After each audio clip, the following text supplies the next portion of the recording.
मैं बिला तुमहीद एक किताब दिखा ले, बड़ी अच्छी शायरा। मैं दावा देसा समीना तबस्सुम और कि स्टेज ते तशरीफ लाए। समीना तबस्सुम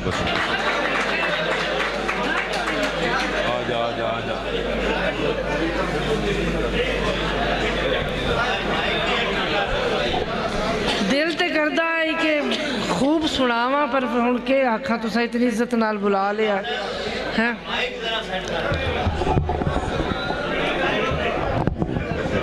तुसा मेरा नाम ही काहे नहीं लिखिया? अच्छा कोई गल नहीं। हाँ, थोड़ा जिया ते हंस के तको,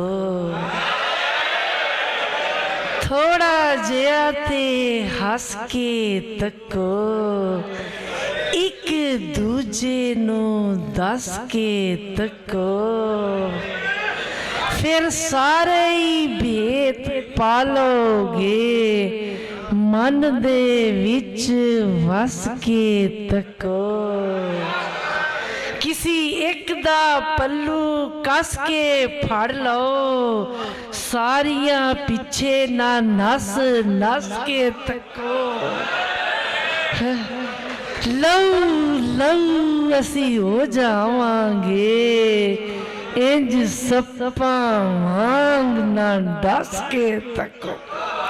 एक छोटी सी नज़्म और सुना दो अगर इजाजत।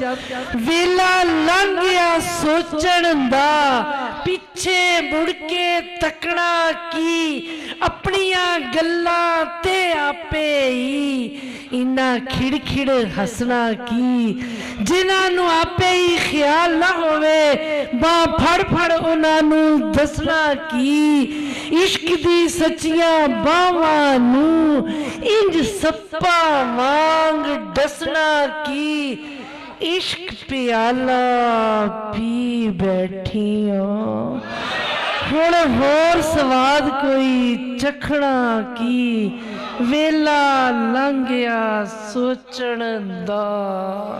बहुत शुक्रिया।